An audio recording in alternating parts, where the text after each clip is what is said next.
Franklin, Don't speak. what am I supposed to do? Continue to let this happen? For me. Don't form. I ain't getting no justice. Good job, Judge. If I could borrow a prosecutor. Come on, Mackenzie. You let him do it. It's gonna be Mackenzie's first trip to the rodeo, Judge. Stay. Stay? Oh, mistake? The state. The state. Okay, sorry. It's this member of the state, first time at the rodeo. I have Mr. Franklin. I keep trying to reverse his name, Judge. So we were here for one bond violation report, which I don't think that one actually got filed. I think you had just requested it. He had picked up a new case, you no PC'd, state dismissed, but the new case involved him possessing, though not using, a kitchen knife. And so the bond conditions. I didn't ding him on it, did I? Well, you had asked us to come back today to address the fact that he had. Oh, right. Kitchen That he had the knife, correct. Yeah, so not that he had potentially committed a crime, but that he had a kitchen knife when he was ordered not to have a weapon. Guys, I need your help. Come up, Mr. Lidon. And so Come up, Mr. Franklin. when you informed me this morning, I think I'd been sent the email, there's a bond violation report for a GPS exclusion zone. I looked at. I want him so he can. Yes, Judge. I'm gonna stand between the state. Yes, Your Honor. No, Your Honor. Arms by your side. Whatever he asks you, answer truthfully but briefly. Keep your response brief and do not get excited, okay? All right. Yeah, we can peel this out of the way. The initial reason that we were here today was because of the case that you picked up that I found no probable cause and that I had an issue because they were alleging that a knife was, I guess, allegedly in possession or whatnot. The allegation is possession. There was no allegations of use or threat. It's just that he had a kitchen knife on him. You are on bond for a terroristic threat. As part of your bond condition, you had several. You're not to be in possession of any weapons. You have a GPS monitor, and you're not to go within a certain boundary of the complaining witness in this case. It has now come to my attention through pretrial services that you have bond violations. Specifically, Mr. Franklin has not been compliant with his conditions of bond. Client has failed to not have contact with a prohibited person or visiting a restricted location. Client was ordered by the court not to go within 500 feet of the Northwood Drive apartment in Baytown. On 2/25, client received a victim exclusion zone alert at 10:22 a.m. The victim exclusion zone was cleared at 10:28 a.m.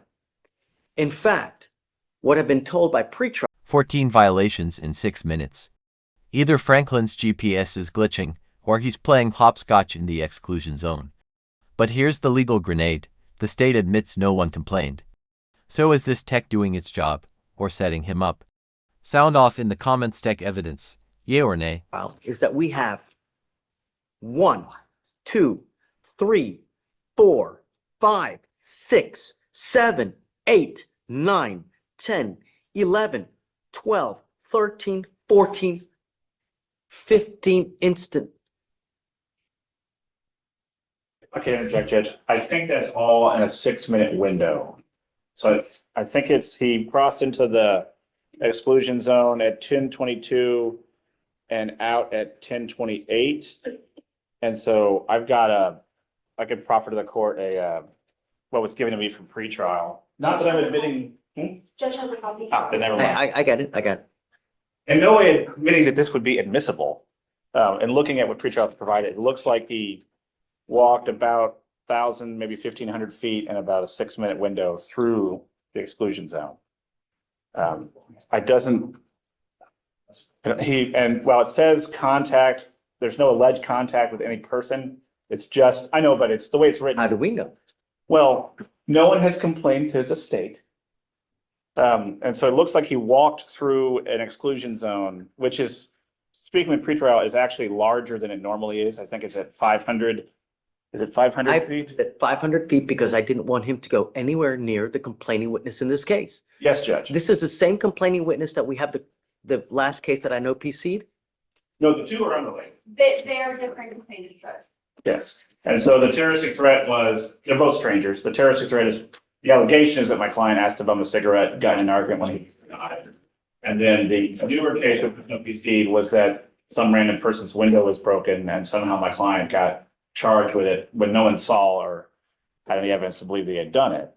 But when the police made scene, he then had a kitchen knife, I believe, is the allegation.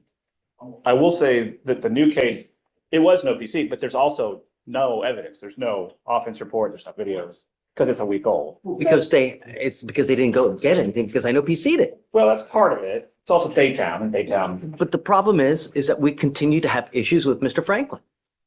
So, Let's break this down. The state's case is thinner than dollar store toilet paper. No report, no video.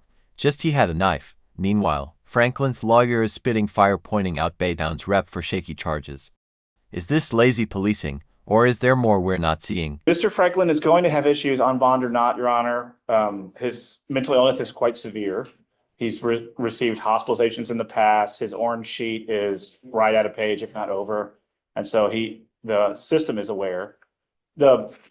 I would take this court or ask this court to take caution in the sense that we're not having a formal hearing. There's no testimony presented. I'm fine with having a conversation.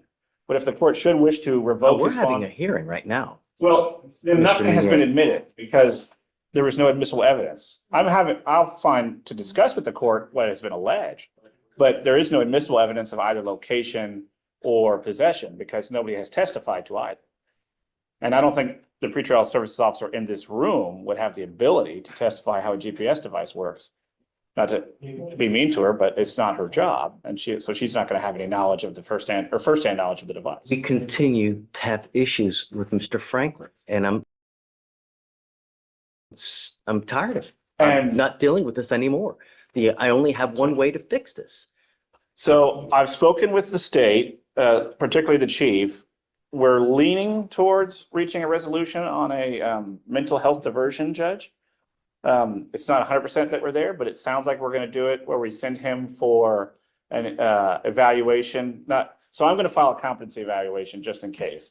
But So that there's another 30 days. I'm not going to sit here and wait for him to have another bond violation.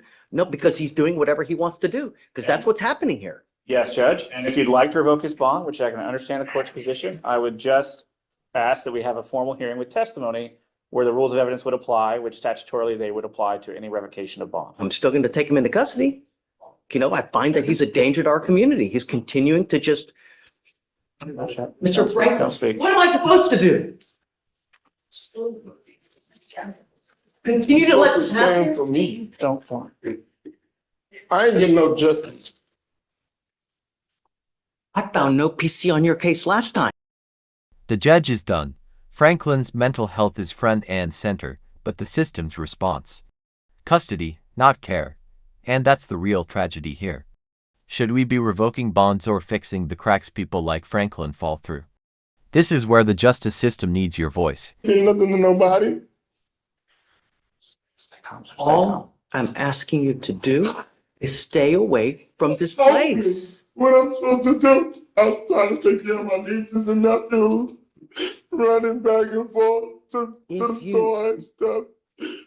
What I'm supposed to do? What you want me to do? If you need things, we I can. all I'm doing is the best I can. I'm not doing nothing to nobody. What you want me to do? I didn't have nothing to do with none of this. Listen, You ain't I want stopping you to nobody from listen. raping me. What? Just slow yourself down, okay? is he saying that He's insistent. that- family that lives near here? So he's given me, I've been trying to get addresses. So he lives partially with cousin and with mom, who are both on this side of town. And he essentially migrates between the two. Because of his mental health issues, I'm having a problem confirming the addresses to Mr. confirm this Franklin. information. Where are you staying? My mama's house, but she threw me out this morning. So it's the same thing. She pulled a pistol on me, yeah? trying to tell me to shut up and let her say whatever she want to say. Switching up everything, making it hard on me. Does your mom live near this address? She stay down Nolan. When I leave, No. I don't have nowhere to go. I go to my cousins. I buy them food. I do the same thing I The do. problem is that are they within this address? They stay down Nolan in Bay Terre. No. Baytown is a big city. I don't want you to go near where the complaining witnesses live. That's all I'm asking you to do. But I was just having to go to my oldest cousin's house and my mother-in-law's house, get food, and then So go get my here's what I medicine. want you to do. I want you to talk with Mr. Meunier right now, and I want to know exactly where they live in relation to this address. That's what I want to know. Remember I'm my mother's debating address? whether to put you in or not. All I want to know is why. Because Why? I've asked you not to go to I this want place, to and yet, find- no. I want you to talk to your lawyer, and I want to figure out where the places are where your mom lives. Boom. The judge drops the mic. I told you to stay away. But Franklin's stuck in a nightmare, no stable home, family drama, and now this. Is the system failing him, or is he failing the system? Either way, this is messy. What's your verdict? Let's debate in the comments. The cousins live, so we know exactly where you can Yes, and sir. can't go. Yes, Do sir. you understand? Yes, sir. I can prove. Go. Thank you, Judge. I've been trying to get the addresses and it's somewhat difficult, but we'll give it another try. Be right back. Mr. Mannings?